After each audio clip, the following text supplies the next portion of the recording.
Welcome to the UK Fantasy Football Show, Goal's weekly podcast that discusses many a football fan's favourite pastime. We'll be reacting to how our teams did in Gameweek 6, giving our snap verdict on the Premier League's most talked about new feature this season, and revealing our teams for Gameweek 7. We're also joined on air this week by our producer, Manish Patel, who as an Arsenal fan must have enjoyed this weekend's comeback against Aston Villa. I absolutely loved it. Thank you. Yeah, it was quite a late goal, wasn't it? It was Aubameyang with that free kick. It was a beauty of a free kick. Amazing. I was screaming. I had the other game on at the time, but I just kept looking over and I was like, oh God, Villa are winning here. But Arsenal managed to come back. First up, though, let's have a look through how we performed last weekend. I think it's fair to say Dave is the most mired in misery this week because your wild card didn't quite work out the way you'd planned, did it? Talk us through this day. No, but I've it's been not looking really forward to this all week. Yeah, well, it's not really. It's not a disaster. It's just an average week, really. So obviously, when you play your wild card, you're looking for a bit of an instant hit. But I still think my team did better than it would have done if I'd have left my original team in. 51 points. Yeah, That's a lie because you had Bernardo Silva. You've had Bernardo Silva all season so far, and then you've dropped him. Yeah, and he scored a hat trick. How many points did Bernardo Silva get altogether? He got 19 points last week. Right. So, but I didn't have Kevin De Bruyne before, and Kevin De Bruyne got 17. So if you had Bernardo Silva, you got two more. That would have taken you up to 53 points, which would have finally had you above average. Mate, I've been above average every week. You're sinking. So yeah, I got 51 points. So I did all right, but not as well as I was hoping. No. What did talk us through your mindset and your initial thoughts when you realised that? Well, there's a few things. First of all, that you realised that Sterling was on the bench.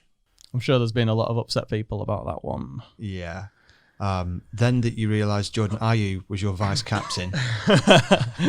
This was a shock. That was a shock. You know, when on Football Manager, when you click Manager Go on Holiday, that's pretty much happened. I made my transfers and just jetted off to the Bahamas. So yeah, what happened was I didn't confirm my formation. So what I ended up with was Ayew up front and Tammy Abraham on the bench. But as Tammy shit out, it didn't really matter. So yeah, but Firmino was in. He got 9 points. Again, he's another one that I didn't have before and scored. So did you bring Rico in this week? Or you had him all season? No, I brought Rico in as well. I mentioned him last week because I thought he was starting to look like he was going to start playing for Bournemouth, and I did say that he's a wing back and he takes corners for Bournemouth, so he ended up getting an assist, which was good. So 5 points there. Did you bring Peters in as well? Eric Peters, I think I did that the week before. I don't think he was part of the wild card. I think he replaced Walker Peters in my team, so he's on 7 points. So there were a few that I still did. I still did okay, despite the fact that Sterling was my captain and didn't play, got 0 points. I think from a sort of a fantasy technique perspective of milking points from untapped sources, you did a fantastic job. It's just the overall performance that let you down. Whereas you just completely nailed it on the captain, didn't you? Because you had two players that did well. Yeah, nothing that's else. it. Yeah, everyone else got 2 or 1 or 0 because I ran out of subs. So Martial is listed as a playing player, but Lundstrom 12, De Bruyne captained 34. That's where I am, boys. Unfortunately, it just goes to show what a difference a good captain pick can make. Really, you compare the two of you. Really, you're a contrast. Dave with 1 point. We are contrasting in every way. We are. At the moment, it's not quite paying off for me though. But our league, our personal 3 hosts league, is quite tight, isn't it? Yeah, we're all within. All very average. It is really tight between you two. Yeah.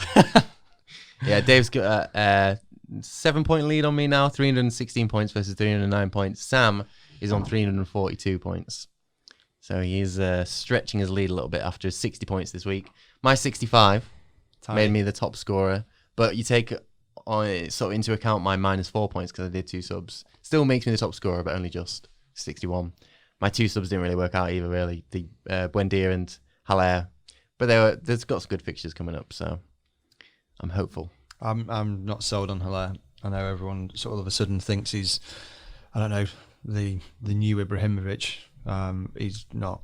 He's not. That's he's had 2 good games. He's going to have more good games coming up. You're all right then. In the public UK Fantasy Football Show League, Alex Hammond remains top. He's got another 63-point haul. Jesus. He's on 445 points now, which is 103 points more than you. And I'm not even going to do the maths for the rest of us, but That's he's colossal. He's not had a bad week. He's just, is it possible for him to do Smashing poorly? it. How's your team doing, Mo? How's your regular team doing? You had to ask. Not so well on game week 6. Last week I got 40 points. So my overall points are 267.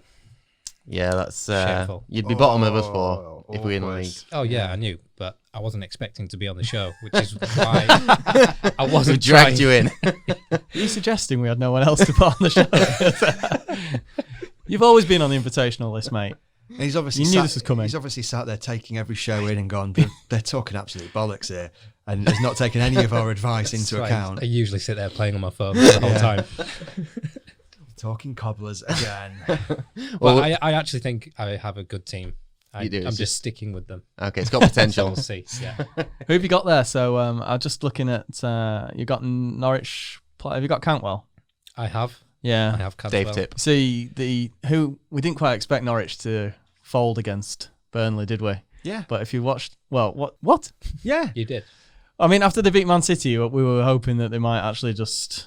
I believe my turn of phrase was, it was a typical relegated team or promoted team performance. You boss the big boys and then you lose to a load of bottom feeders. It's a Yeah, shame. you did say that. It's a shame you didn't follow your own advice actually with Otamendi. Yeah. And, With 15 and points. Callum Wilson as well. 2 tips did well, yeah. Yeah. Nailed it with the tips. Did you put Wilson in or not? No. Never mind. Listeners, you can join our league and test yourself against us. As we've kind of been explaining there, we're not exactly pros at this, to be honest. The code to type in on the FBL website is NHC4WZ.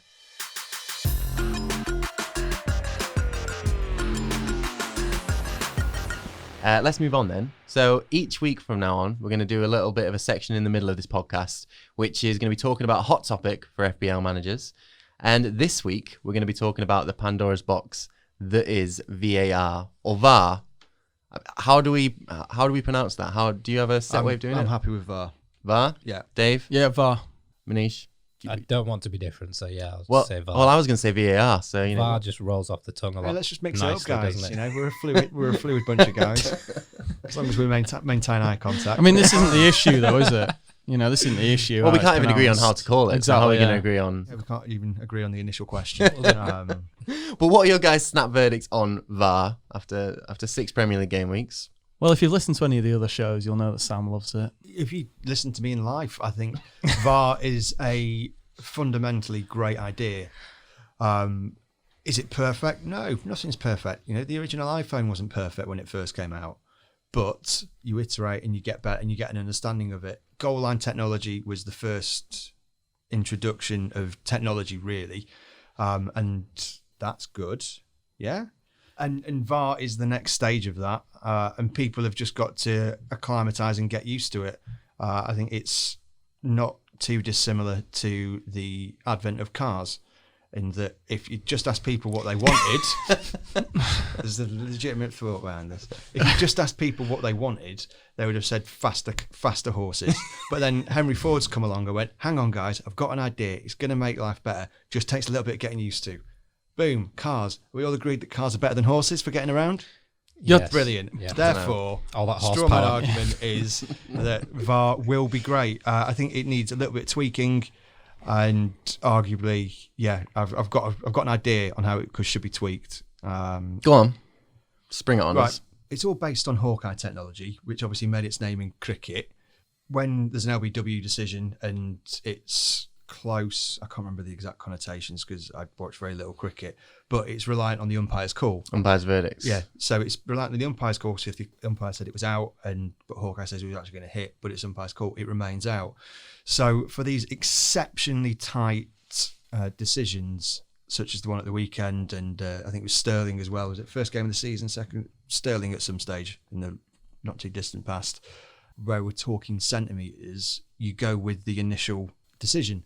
What that is purely reliant on, though, is the assistant referees to bother their arse and actually lifting the flag up from time to time. Yeah. I mean, the problem with transferring that precisely is with cricket, it's a lot more scientific. So it goes to the umpire's verdict when it's clipping the wickets.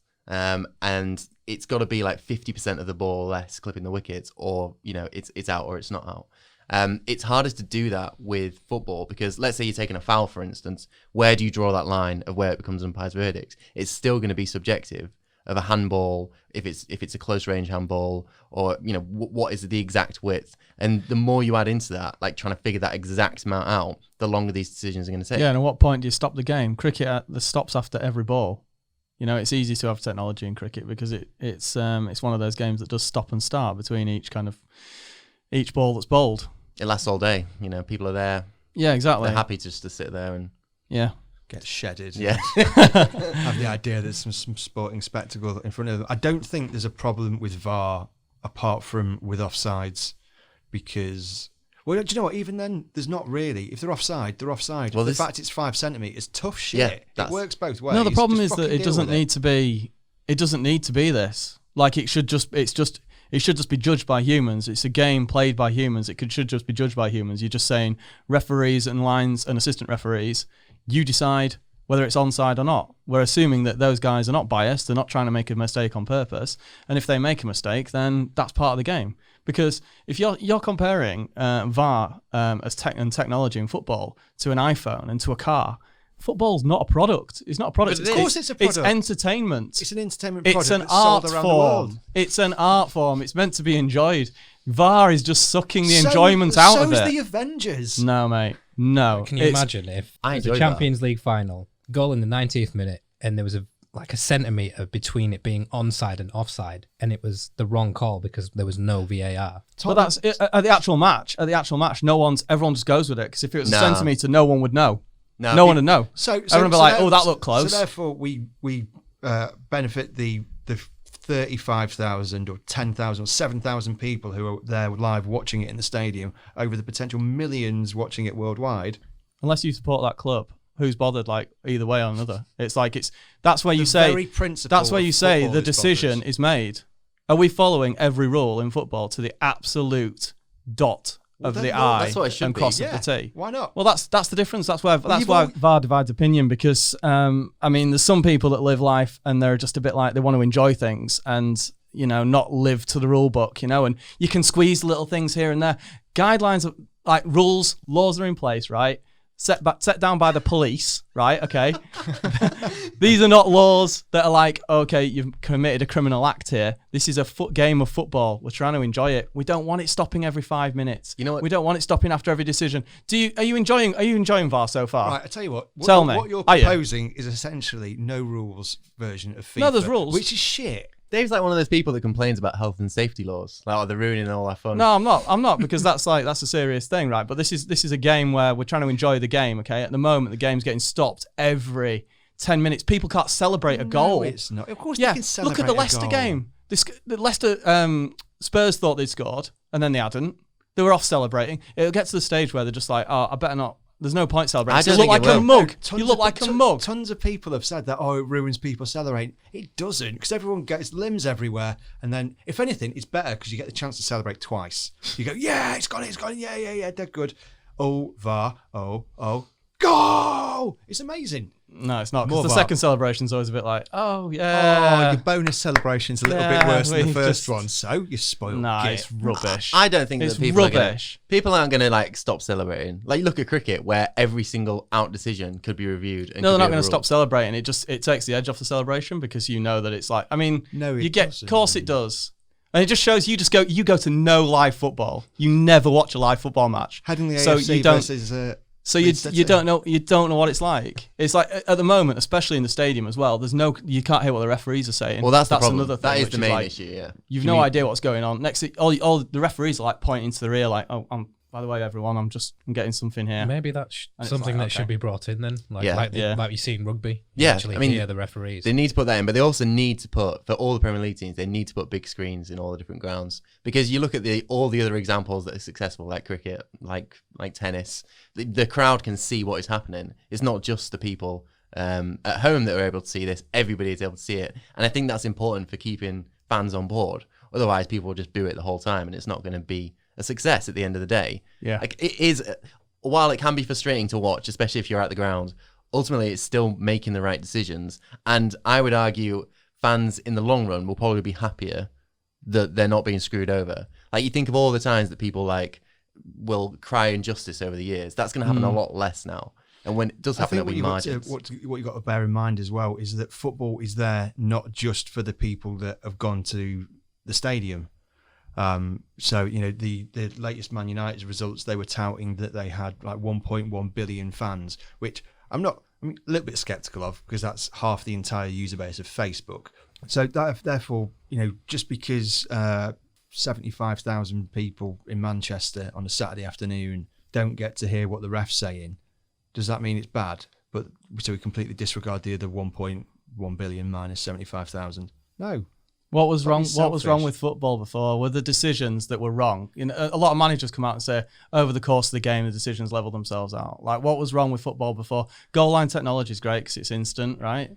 That's fine. If the ball goes over the line, then it's a goal. Fair enough. I think faster horses. Was football in such a state, decision-wise, from referees, where they're getting it so wrong? I think the Premier League referees and the assistant referees do a remarkable job. There's often a case where they're given offside, and I think, Christ, how the hell can they tell when the guy's kicking the ball and look along the line and see, and then 80% of the time or 90% of the time they get it right. I mean, it's 80 or 90% good enough. Players have got so much faster. The game is so much quicker. So therefore, and I completely agree, what referees are able to do with just their eyes is remarkable. But why is it then, I suppose, fair for some people to be, or some teams to be able to benefit fiscally as well from scoring a goal that was actually offside, when others get punished because they may get relegated because a decision was given correctly? It's got to be all or nothing. Surely over the course of a season you get relegated, though, don't you? You don't get over one decision. It could come down to one particular goal. Well, if you're looking at it like that, against QPR had, no, they'd already been promoted. They'd already been safe. Whatever, my point still stands. Especially with offside, it's black or white. It's yes or no. You're off or you're on. Why don't we just live by that? Why don't we have some definition? I think there's a lot of work to do in other departments. For example, going back to the Arsenal game, Aubameyang's free kick shouldn't have actually stood because Chambers was stood within less than a foot behind the wall, and from my understanding, the new rule is it's got to be a foot or more. Yeah. Meter, yeah. There's loads of laws, aren't there, and rules in the game that have been that people just accept as part of them, like keepers coming off their line slightly when penalties are taken. I mean, it's one of those things that people have just kind of like gone, well, it gives them. I suppose that's their slight advantage when they do it.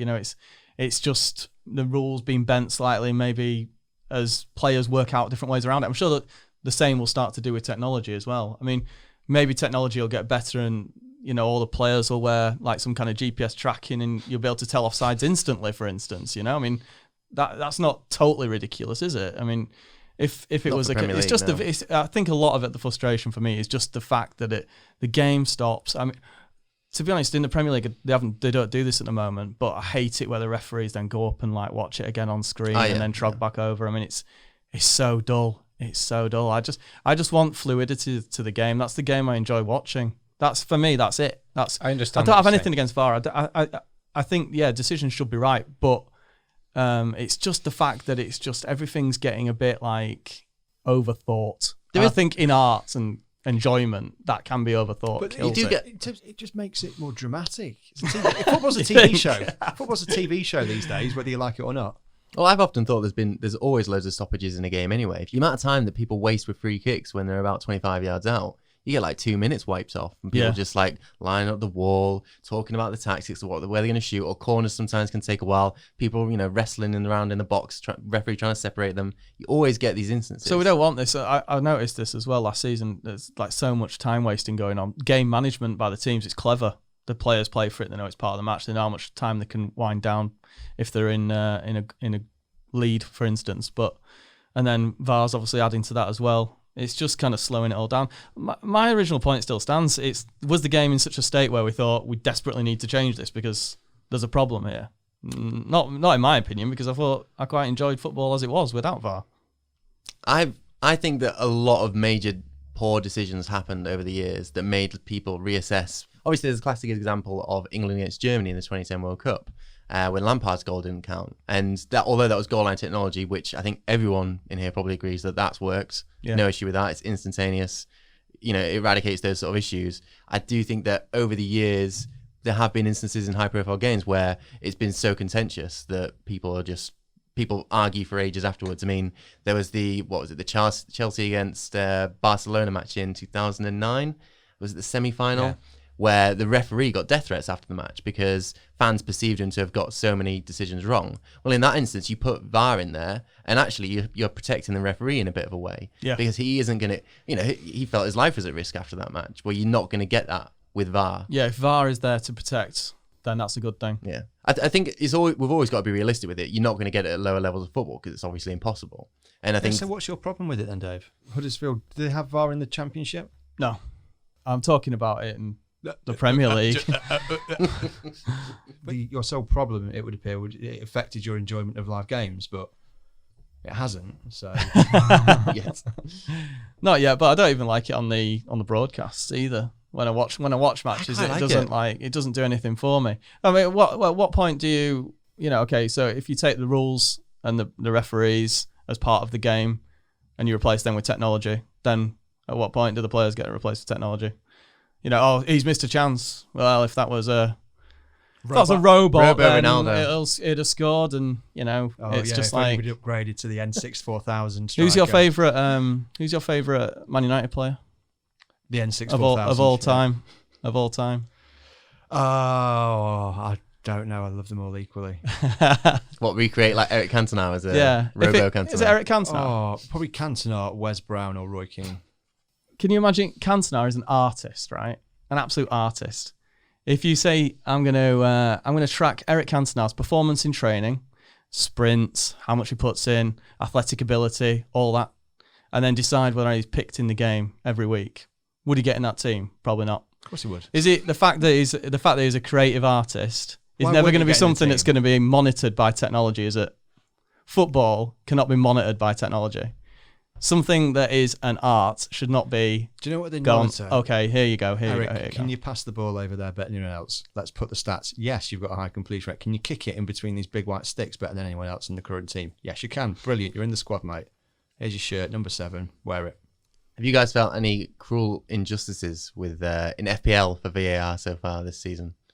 Oh, no, it's even better. It's even better for fantasy as well. I think it was the first day of the season. It popped up on my phone that Wolves had scored. Then it said Dendoncker had scored, so I was ecstatic. And then it said no. And I was like, I feel like I'm at the game here. I'm living Wolves' up and down life. And I don't care about Wolves. But I got to enjoy that. So, yeah, more power to it. Yeah, I've not really been affected much by it yet, but one of the lads I play with in another league, he got 12 points this week. And he, in the process, he had a goal ruled out for Aurier, he had a goal ruled out for Azpilicueta, and a goal ruled out for King at Bournemouth. So he was really punished by VAR at the weekend. That's brutal. So what happened at the Bournemouth game? Ashley Barnes fouled in the area. No, that was No another game. penalty given. That was the Norwich So it wasn't. Burnley one, wasn't it? Yeah, Norwich Burnley. Sorry, yeah. So that didn't. Why didn't that go to VAR? Well, that was probably one of the more contentious ones, wasn't it, at the weekend? One of the ones that is very subjective. Like, was it a sort of poor enough a decision? Was it clear and obvious? I guess they decided when they wouldn't take it to VAR. It's a strange one, isn't it? No one really knows what our players are calling for it and in matches. And is it going to be reviewed? No. Yes. I think one of the points that No one knows. that's been made over the weekend is that with VAR, you don't get a lot of positive overturns, if that makes sense. Like, often it's ruling things out when they go to VAR or decide to go to VAR. So it's a lot of, I think it's something like 10 out of 11 of the goal scoring opportunities have been negative VAR reviews rather than positive ones. So the question is like, if they're going to be more positive ones, if people are going to overturn the referee more often, then in a positive favour, then maybe fans will like it a bit more, but I'm not so sure about that. Let's move on anyway then. Yeah.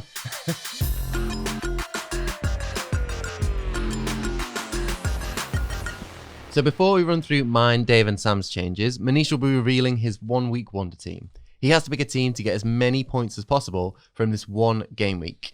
The high score remains 64 points from Charles Watts. Manish, what team have you selected to try and topple our Arsenal I correspondent? think I can beat 64 points. Optimistic. Right, so I'll start with my keeper. I'm going with Fabianski. Then another West Ham player, Masuaku. So you really fancy that West Ham defence against Bournemouth? Yeah, I think they could keep a clean sheet. Although Bournemouth, who did they play last?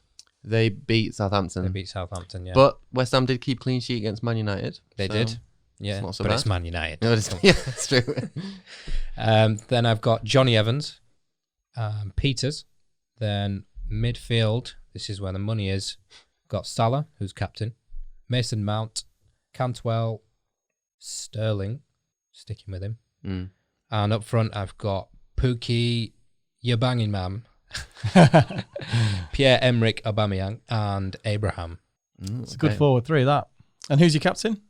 I've got Salah as captain and Sterling as vice. You really pumped your money into that attack, haven't you? That I did. attacking 7. Obviously, my defense isn't as strong, and the money is up front, really. But that's where the points have been. Exactly. Season. I think there's a few assists in there, and even a few goals as well from the midfield. Sterling, Salah, Aubameyang, you can't go wrong with at the moment.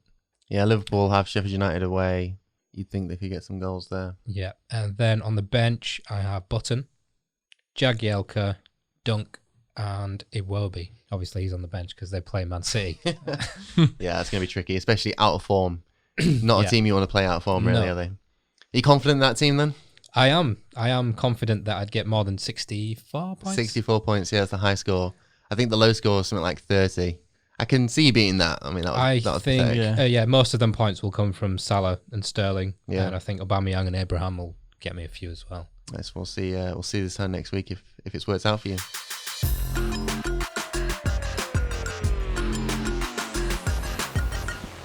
On to our teams for game week 7. I'll run through mine first because it's really simple. I've not made any changes. I'm very happy with my team. I'm going to save my sub for another week. I've got very similar team. I'm dropping Dunk. I'm dropping Dino onto my bench because they're playing Chelsea and Man City respectively, who just are scoring hatfuls of goals right now. I'm going to captain Aguero because he just is scoring in every single game. It seems like a safe pick. He's a monster, isn't he? Yeah. So I've got Pope, Tarkowski, Alexander-Arnold, Sionku, Buendia, Mane, Matinho, De Bruyne, Haller, Abraham, Aguero. What have you gone with, Sam? I have. Let's just check. This is actually my team. So I've made one change, and I'm glad you're all sat down for this. I've dropped Rashford. Big call. Finally. Both points equally valid. It wasn't actually that big a call. I think he's still injured, isn't he, for a couple of weeks? And he doesn't appear to be able to score in Even if he isn't in injured. a building of ill repute, shall we say. So, yeah. Tossing him out of my team for Tammy Abraham was one of my best decisions I made Yeah, this that's a season. master stroke. I tried to copy you, put Abraham in, nout. But I've brought Callum Wilson in. They're playing West Ham. I think West Ham, they were only up against Man United at the weekend, so that was easy. Now they're up against a proper attack and team in Bournemouth. I think Wilson's doing great so far this season. And also, he's still dropped 0.2 by the time we brought him in. So, if anything, even if I've got him in for just a week, I reckon I'll make 0.1, maybe 0.2, as everyone realises that my tip last week was a good one. And that is it. So, I'll be running with Heaton, Zinchenko, Maguire, Matip, Cantwell, Martial, hopefully, De Bruyne, Mane, and Sterling, and then Abraham and Wilson up front. And then Jordan Ayew is my first sub. Has Martial set a drop in value yet? No, he's still 7.6. Holding strong. Yeah, only 4.6% of people own him. Right. So okay. it's not like he was up at the 30 or 40%ers. And I've just thought, because I got him for 7.5, he's 7.6 at the moment. I've got a little bit of dosh to play with in case he ever started dropping, but he'll be back soon enough. And good God, we need him back. Yeah, it was a bit dire for you, wasn't it, the weekend? Yeah. It was, Dire match. Yeah, it was just... Unless you're a West Ham fan, I guess. Absolutely. My brother-in-law was up this weekend, and I was like, "Oh, do you want to watch football?" Yeah. I was like, "You're a West Ham fan, aren't you?" He's like, "Yeah, I am, mate. Yeah." So that was a fun afternoon, but I beat him at tennis, so it's all fun. Dave, how's your team looking for this week? Yeah, okay. Got Krul in goal still, although he's 75% with a back injury. Peters, Van Dijk, Walker at the back. McTominay, Sterling, De Bruyne. Mane, 75%, I think, with a dead leg. Cantwell and Abraham is in this week, but he's alongside Firmino up front with Gibson, Rico, Ayew, and Stecklenburg on the bench at the moment. So you're dropping Ayew? Ayew's dropped. Yeah, dropping your captain. That was big Vice decision, captain, mate. Vice captain. Have you done your captain this week? Captain's still Sterling at the moment, but He'll be back. I mean, Well, I think the captain Let's bit's put De pretty Bruyne on interesting this week. He played against Shakhtar and then was dropped. He's played midweek. They've got such a strong squad. Mahrez is in wonderful form at the moment. It wouldn't surprise me if Sterling's on the bench again. yeah, De Bruyne might be a better choice. I Like think you did last De week. Bruyne's a good one. Aguero's obviously always a good one. Mane, if he's fit, but he doesn't score many away generally. Salah will be good against Sheffield. And I think there's differential ones, not just saying this because I've got them, but Abraham at home against Brighton is tasty. And Wilson at home against West Ham is tasty. For the old differential. Yeah, any of us- Firmino at Sheffield United and as well for me, which is a good one. Can Liverpool keep a clean sheet, do you reckon? Like this week? That'd be quite nice. I mean, it looked like they were doing it against Chelsea. I was like, oh my God, I'm actually going to get the clean sheet. But then Kante just comes out of nowhere and thraps one in the top corner. A beautiful stripe. It was brilliant. It would Van be nice, Dijk's wouldn't it? just like, oh, damn. Yeah, it would be good. I think a lot of us. Do all of us have Liverpool defenders? Yeah, I've got No. Matip. Yeah, I've got Trent. Who have you got? Van Dijk. Yeah.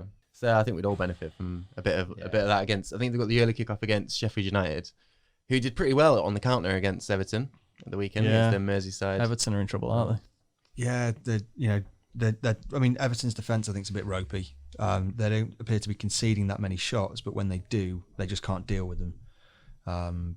I did say at the start of pre-season, actually, on this very podcast, that the defence is going to be in trouble. 'Cause they've lost, who was his face? Zuma. Yeah. And also, the chap went to PSG. Idrissa Gueye. Yes.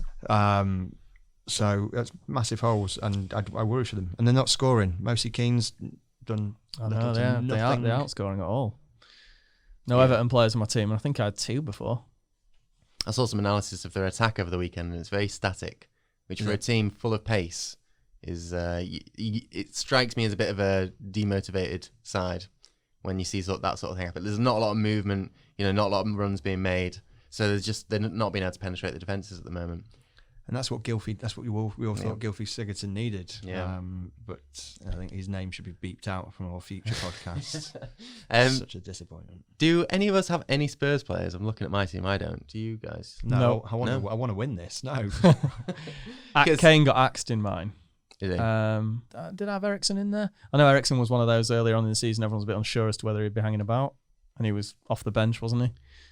Because Spurs have Southampton at home next, and then they have Brighton after that away. And I know they're terrible away from home, but you think of all the teams to play away from home, it's not such a bad side, but they have just lost away to Colchester. So maybe I'm counting my chickens here a little bit too much. But then after that, they've got Watford at home, who've just lost 8-0 to Man City.